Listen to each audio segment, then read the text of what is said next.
Hello friends, welcome back to my channel Shaina Goyal. So friends, ਆਪਾਂ discuss ਕਰ ਰਹੇ ਸੀ ਪੀਐਸਟੈਟ ਪੇਪਰ 2 ਦੀ ਜਿਹੜੀ ਆਨਸਰ ਕੀਜ਼ ਨੇ ਸੀਡੀਪੀ ਪੰਜਾਬੀ ਤੇ ਇੰਗਲਿਸ਼ ਦੀ ਆਨਸਰ ਕੀਜ਼ ਆਪਾਂ ਡਿਸਕਸ ਕਰ ਚੁੱਕੇ ਹਾਂ ਤੇ ਹੁਣ ਇਸ ਵੀਡੀਓ ਵਿੱਚ ਮੈਂ ਤੁਹਾਡੇ ਨਾਲ ਡਿਸਕਸ ਕਰਨ ਵਾਲੀ ਹਾਂ ਸਾਇੰਸ ਦੀ ਆਨਸਰ ਕੀ ਤੇ ਪੇਪਰ ਜਿਹੜਾ ਹੈਗਾ ਜੀ ਕੋਡ ਏ ਹੈਗਾ ਇਹ। ਫਿਰ ਵੀ ਮੈਂ ਤੁਹਾਨੂੰ ਦੱਸਦਾ ਜਿਹੜੇ ਏ ਬੀ ਸੀ ਡੀ ਤਿੰਨੋਂ ਕੋਡਸ ਦੇ ਪੇਪਰ ਨੇ ਕੁਐਸਚਨ ਸੇਮ ਹੀ ਆਉਂਦੇ ਨੇ, ਸਿਰਫ ਉੱਪਰ ਨੀਚੇ ਕਰ ਦਿੰਦੇ ਕੁਐਸਚਨ ਨੰਬਰਸ ਦੇ ਵਿੱਚ ਫਰਕ ਪਾ ਦਿੰਦੇ ਆ, ਕੁਐਸਚਨਸ ਸੇਮ ਹੀ ਆਉਂਦੇ ਨੇ ਸਾਰਿਆਂ ਨੂੰ। ਠੀਕ ਹੈ ਜੀ, ਤਾਂ ਜੇ ਮੈਂ 91 ਕੁਐਸਚਨ ਡਿਸਕਸ ਕਰ ਰਹੀ ਹਾਂ, ਤੁਸੀਂ ਕੁਐਸਚਨ ਦੇਖੋ ਇਹਦਾ ਆਨਸਰ ਕੀ ਟਿਕ ਕਰਕੇ ਆਏ ਹੋ, ਉਹਦੇ ਨਾਲ ਆਪਣੀ ਜਿਹੜੀ ਹੈਗੀ ਹੈ ਮਾਰਕਸ ਦੇਖੋ ਕਿੰਨੇ ਬਣਦੇ ਨੇ ਤੇ ਮੈਨੂੰ ਵੀਡੀਓ ਦੇ ਐਂਡ ਤੇ ਕਮੈਂਟ ਕਰਕੇ ਵੀ ਜ਼ਰੂਰ ਦੱਸਿਓ ਕਿ ਤੁਸੀਂ ਕਿੰਨੇ ਨੰਬਰ ਅਚੀਵ ਕਰ ਰਹੇ ਹੋ ਸਾਇੰਸ ਦੇ ਸੈਕਸ਼ਨ ਵਿੱਚੋਂ। ਹੌਲੀ ਹੌਲੀ ਕਰਦੇ ਕਰਦੇ ਸਾਰੇ ਸੈਕਸ਼ਨਸ ਦਾ ਟੋਟਲ ਕਰਕੇ ਆਪਾਂ ਦੇਖਾਂਗੇ ਕਿ ਪੀਐਸਟੈਟ ਵਿੱਚ ਤੁਹਾਡੇ ਨੰਬਰ ਜਿਹੜੇ ਹੈਗੇ ਨੇ ਉਹ ਕਿੰਨੇ ਬਣਦੇ ਆ। 100 ਤੋਂ ਉੱਤੇ ਬਣਦੇ ਆ, 90 ਤੋਂ ਉੱਤੇ ਬਣਦੇ ਆ, ਠੀਕ ਹੈ, ਜਾਂ ਫਿਰ 120 ਤੋਂ ਉੱਤੇ ਬਣਦੇ ਆ, ਜਿੰਨੇ ਵੀ ਬਣਦੇ ਆ। ਚਲੋ ਜੀ ਸਟਾਰਟ ਕਰਦੇ ਆ ਆਪਣੇ ਪਹਿਲੇ ਕੁਐਸਚਨ ਦੇ ਨਾਲ। ठीक है, 3 beakers labeled as A, B, C each containing 25 ml of water were taken। ये तुसी क्वेश्चन रीड कर सकते हो। ਇਹਦਾ ਜਿਹੜਾ ਕਰੈਕਟ ਆਨਸਰ ਹੈਗਾ दैट इज फस्ट ऑप्शन ਇਹਦੀ ਕਰੈਕਟ ਹੈ ਤੇ ਇਹਦੀ ਜਿਹੜੀ ਹੈਗੀ ਹੈ फोर्थ ऑप्शन ਕਰੈਕਟ ਹੈ। ਇਨ ਬੀਕਰਸ A and B exothermic process has occurred, ਠੀਕ ਹੈ, ਤੇ ਬੀਕਰ C ਵਿੱਚ ਐਂਡੋਥਰਮਿਕ प्रोसैस जोड़ा हैगा वो अकर होया है। दैट इज़ ऑप्शन सी अपनी की होगी इत्थे करैक्ट, क्योंकि फस्ट तो 4 ऑप्शन कित्थे आ रही ने ऑप्शन सी विच। 91 दी ऑप्शन सी करैक्ट है तुहाडा आंसर। नैक्सट देखो 92 what is the pH range of our body. सीधा क्वेश्चन पूछा कि अपने बॉडी की जी पीएच रेंज होंगी है वो कितनी होंगी है, वो 7 तो लैके 7.8 के विच लाई करती है। तो ऑप्शन ए की होगी ये correct answer 92 the. Next question number 93 which of the following is correct arrangement for given metals in descending order of their reactivity। descending order of their reactivity ਆਪਾਂ देखना है ਜਿਹੜਾ सब तो ज़्यादा रिएक्टिव है वो ਆਪਾਂ ਪਹਿਲਾਂ ਲਿਖਾਂਗੇ, फिर उदों घट रिएक्टिव, फिर घट, यानी कि डिसेंडिंग ऑर्डर विच ਆਪਾਂ लिखना है रिएक्टिविटी दे। ਤਾਂ ਤੁਸੀਂ देखो ਇਹਦੀ ऑप्शन ਕਿਹੜੀ करैक्ट होएगी, that is option D sodium magnesium zinc ते आयरन। ठीक है, ऑप्शन डी की होगी 93 दी correct answer. Next which of the following community in Rajasthan has a religious tenet of conservation of forest and wildlife. तो राजस्थान में यह किहड़ा रिलीजियस जिहड़ा टेनेट है जिहड़ा वाइल्ड लाइफ वाल बहुत ज़्यादा जुड़िया होया, फॉरेस्ट एरिया नाल बहुत ज़्यादा जुड़िया होया, यानी कि किसी जीव जंतु नूं उत्थे हत्थ भी नहीं लगान देंदे, मारना तो बहुत दूर की गल है। ठीक है, ये बहुत ज़्यादा बवाल भी खड़ा हो जाता है। तो वह किहड़ा ग्रुप है, दैट इज़ बिश्नोई ग्रुप। ठीक है, ऑप्शन सी तुहाडी 94 क्वेश्चन की करैक्ट है। नैक्सट देखो जी 95 question number expand the abbreviation gap. GAP की फुल फॉर्म की है, ये हैगी गंगा एक्शन प्लान। ठीक है, पिछले CTET के पेपर विच भी ये आया सी, हुण देखो PSTET के पेपर विच ये क्वेश्चन आया होया, गंगा एक्शन प्लान ते क्वेश्चन आया सी। तो 95 की ऑप्शन जिहड़ी हैगी है सी करैक्ट है, Ganga action plan. Next which group of organisms are not constituents of a food chain. जीवां दा किहड़ा समूह भोजन लड़ी का हिस्सा नहीं है, that is option C wolf, grass, snake ते टाइगर। ठीक है जी, ऑप्शन सी तुहाडा की है इत्थे करैक्ट आंसर 96 क्वेश्चन का। Next question number 97 what type of chemical reactions take place when electricity is passed through water. जो इलैक्ट्रिसिटी पानी के थ्रू होके गुजरती है तो किहड़ा कैमिकल रिएक्शन अकर हुंदा, दैट इज़ डीकंपोजिशन। ठीक है जी, टूटना। Next question, the scientific process by which crop plant are enriched with certain desirable nutrients is called biofortification। की कहते हैं इहनूं, biofortification। ऑप्शन सी 98 क्वेश्चन की तुहाडी करैक्ट ऑप्शन है जी। Next given below are few statements regarding somatic hybridization। correct choose the correct statements. तो अपनियां 4 स्टेटमेंट्स दित्तियां हुई ने, इन्हां चारां विच्चों अपनी स्टेटमेंट 2 ते स्टेटमेंट 3 करैक्ट है। That is protoplast from cell of different species can be fused, treatment of cells with cellulose and pectinase is mandatory. तो 2 ते 3 अपनी पई कित्थे है जी, ऑप्शन डी विच। 99 क्वेश्चन की जिहड़ी हैगी है ऑप्शन डी करैक्ट है। वधदे हां अगे आपां 100 क्वेश्चन। चिपको मूवमेंट तो इन्हों का फेवरेट है साइंस में, तो चिपको मूवमेंट देखने को मिलना ही मिलना है रिलेटेड क्वेश्चन। तो 100वें क्वेश्चन का answer Chipko movement was launched for the protection of की प्रोटैक्शन वास्ते, जंगलों की प्रोटैक्शन वास्ते, फॉरेस्ट की प्रोटैक्शन वास्ते। तो 100 क्वेश्चन का ऑप्शन सी जोड़ा है करैक्ट आंसर है।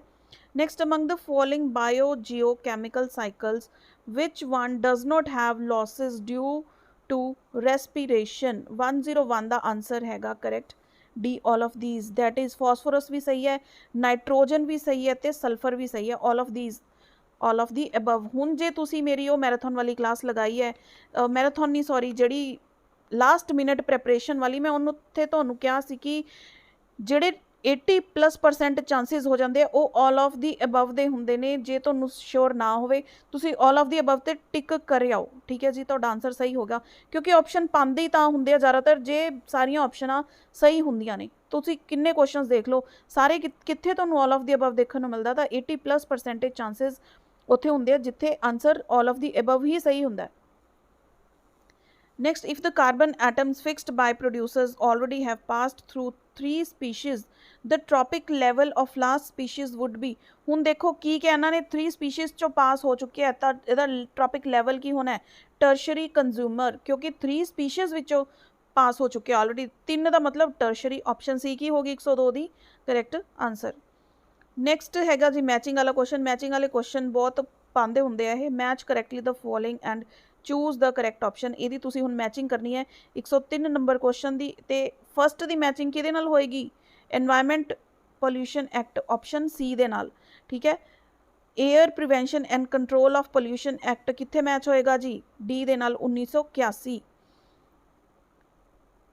फिर वाटर एक्ट तुहाडा मैच होना हैगा ऑप्शन ए दे नाल 1974 ते लास्ट है गया ऑप्शन बी दे नाल, यानी कि अपनी जिहड़ी ऑप्शन ए हैगी है 103 दी ए हैगी है करैक्ट, ठीक है जी।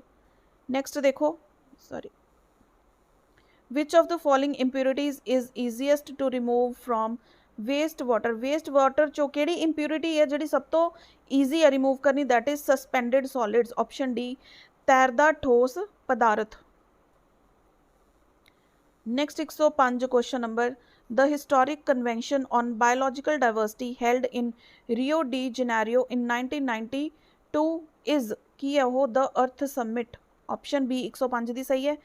Next 106 question number, which of the following characteristics of electrons determines the current in a conductor. ए दी ऑप्शन हैगी है ड्रिफ्ट वेलोसिटी अलोन, ठीक है, सिर्फ ड्रिफ्ट वेलोसिटी कैरेक्टरिस्टिक है जिहड़ी इलैक्ट्रॉन्स नू डिटरमाइन करदी है करंट इन अ कंडक्टर हैगा या नहीं हैगा। नेक्स्ट 107 क्वेश्चन नंबर देखो, an electron is projected with uniform velocity along the axis of a current carrying long solenoid, which of the following is true. हुण इहदे विच ट्रू किहड़ी हैगी है, that is the electron will experience a force at 45 degree to the axis of solenoid and hence execute a helical path. एक helical path इन्हें एक helical रस्ता इन्हें बना लेना है, ऑप्शन सी 107 दी सही है, मार्क करी जाओ नाल नाल। नैक्सट देखो 108 question number, a DC generator works on the principle of, ਜਿਹੜਾ ADC जनरेटर है ਕਿਹਦੇ प्रिंसिपल ਤੇ वर्क करता है, Faraday's law of electromagnetic induction. Physics का क्वेश्चन है ये, इंडक्शन आ गया ना जनरेटर का, ठीक है, ऑप्शन सी आ गया था करेक्ट आंसर। नैक्सट देखो, 3 resistances 1 ohm 2 ohm and 3 ohm are connected in parallel. Parallel विच कनैक्ट किते हुए है, the combined resistance of the 3 resistor should be, जिन्होंने कंबाइन कर दिया की रेजिस्टेंस होगा, ਇਹਦਾ ਲੈਸ ਦੈਨ 1 ओहम रेजिस्टेंस होगा, दैट इज ऑप्शन बी की है करेक्ट आंसर। नैक्सट देखो question number 110, coulomb is the SI units of. हुण यूनिट्स से भी क्वेश्चन डेफिनेटली पूछे ही जाता है तकरीबन, तो किहदियां यूनिट्स ने, चार्ज दियां यूनिट्स ने, ऑप्शन ए तुहाडी 110 दी करैक्ट होगी। Next, what is the commercial unit of electrical energy. Electrical energy की कमर्शियल यूनिट हैगी है किलोवाट आवर, ठीक है, kilowatt hour, option C. Next, according to NCF 2005 good science education is true to life, what does it mean. According to NCF 2005, देखो NCF ते भी questions definitely आप कितनी सी गल की पूछे ही जाते हैं। हुण साइंस है तो साइंस के क्वेश्चन पूछणगे, मैथ आ जाऊगा तो मैथ रिलेटेड क्वेश्चन पूछणगे, तो यदा करेक्ट आंसर जिहड़ा हैगा वो है अपनी option A, that is science should prepare the child to world of work. Clear हो गया जी, यही ऑप्शन ए अपनी 112 दी करेक्ट है। Next 113 question number, which of the following is or are developed by science. केड़ा साइंस ने develop किया है, that is equity and static mindset, तो अपनी ऑप्शन केड़ी होगी सही, that is A and D, option A अपनी करेक्ट है 113 number question the. Next, distinguishing between speed and velocity at which level of cognitive domain would you place this question. जो आप distinguish करना हो, डिफरेंस करना हो स्पीड ते velocity का, ठीक है, किहड़े लैवल ते आपां इनू रखांगे आपां अंडरस्टैंडिंग ते समझावांगे बच्चों नूं कि इन्हां दोनों विच डिफरेंस की हुंदा है, एग्जाम्पल दे के समझावांगे उन्हां नूं, ठीक है। तो वह की हो गया अंडरस्टैंडिंग दे कॉन्सैप्ट ते इनू रखा जाएगा। ऑप्शन बी 114 दी करैक्ट है जी। Next 115, waste water management role of an individual topic is to be taught in the class. Which of the following approach is best suited for teaching this topic। ਹੁਣ waste water management ਹੈ, ਠੀਕ ਹੈ, ਇੱਕ individual ਦਾ role ਕੀ ਹੈ ਉਹਦੇ ਵਿੱਚ। ਇਹ topic ਜੇ ਕਲਾਸ ਵਿੱਚ ਪੜ੍ਹਾਉਣਾ ਹੈ ਤਾਂ ਉਹਦੇ ਵਾਸਤੇ ਸਭ ਤੋਂ ਬੈਸਟ ਵੇ ਕੀ ਹੈ, ਡਿਬੇਟ ਕਰਾਣੀ, ਬੱਚੇ ਆਪਦੇ ਵਿਊਜ਼ ਪੇਸ਼ ਕਰਦੇ ਆ, ਠੀਕ ਹੈ, ਕੋਈ ਫॉर ਦ ਮੋਸ਼ਨ, ਕੋਈ ਅਗੇਂਸਟ ਦ ਮੋਸ਼ਨ ਜਾਂਦਾ ਹੈ, ਤਾਂ ਇਸ ਕਰਕੇ ਇਹ ਡਿਬੇਟ ਹੀ ਬੈਸਟ ਆਪਸ਼ਨ ਹੈ। 115 ਦਾ ਆਪਸ਼ਨ ਸੀ ਕਰੈਕਟ ਹੈ। 116 question number, laboratory experiment in science will be classified as. Laboratory experiment जो साइंस का किया जाता है वो किहड़े अंडर आंदा है। सो 116 का जिहड़ा करैक्ट आंसर हैगा वो होएगा जी एक्टिविटी एड, क्योंकि जिथे लैबोरेटरी की वर्क काम आ जाए उत्थे बच्चे एक्टिविटी करके एक्सपैरीमेंट करके सीखते हैं, तो ये एक एक्टिविटी एड हैगी है। 116 का option C. Next, which pedagogical approach does NCF 2005 suggest for teaching science in schools। ठीक है, ये ऑप्शन डी करेक्ट है, that is inquiry based approach, पड़ताल संबंधित पहुँच। ऑप्शन डी 117 का करेक्ट है। नेक्स्ट है 118 question number, which approach is formative rather than submissive. केड़ी अप्रोच है फॉर्मेटिव है जिहड़ी रादर दैन सबमिटिव, वो हैगी है कंस्ट्रक्टिविस्ट अप्रोच, यानी कि ऑप्शन डी। हुण देखो वैसे बच्चे कन्फ्यूज ना होए हो, क्योंकि फॉर्मेटिव असैसमेंट मैं तुहानूं की करवाया सी, assessment for learning. Summative assessment केड़ी हुंदी है, assessment of learning.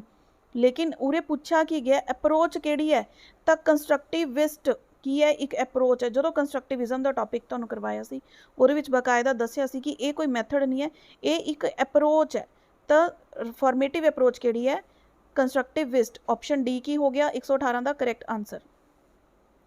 Next, what kind of work is remedial teaching. Remedial मतलब जो बच्चों की त्रुटियां नूं दूर करना होवे, आपां उन्हां नूं सुधारना होवे, तां किहड़ा वर्क होएगा उदों, इंस्ट्रक्शनल वर्क, यानी कि ऑप्शन ए इहदा की है करेक्ट आंसर, हदायतात्मक।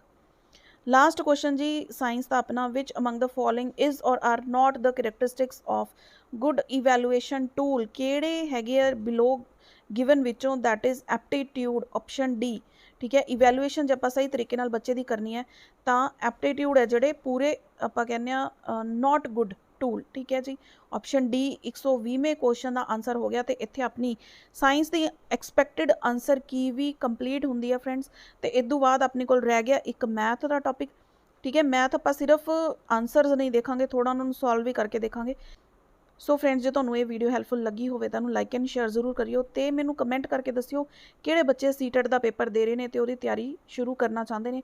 तो क्लासेस बहुत जल्द स्टार्ट होणगियां, तो डिपेंड करता है किन्ने बच्चे पेपर वन ने, किहड़े पेपर 2 दे ने या किहड़े दोनों पेपर दे रहे हैं, उस अकॉर्डिंग जिहड़ियां क्लासां ने मैं स्टार्ट करन वाली हां तुहाडे वास्ते।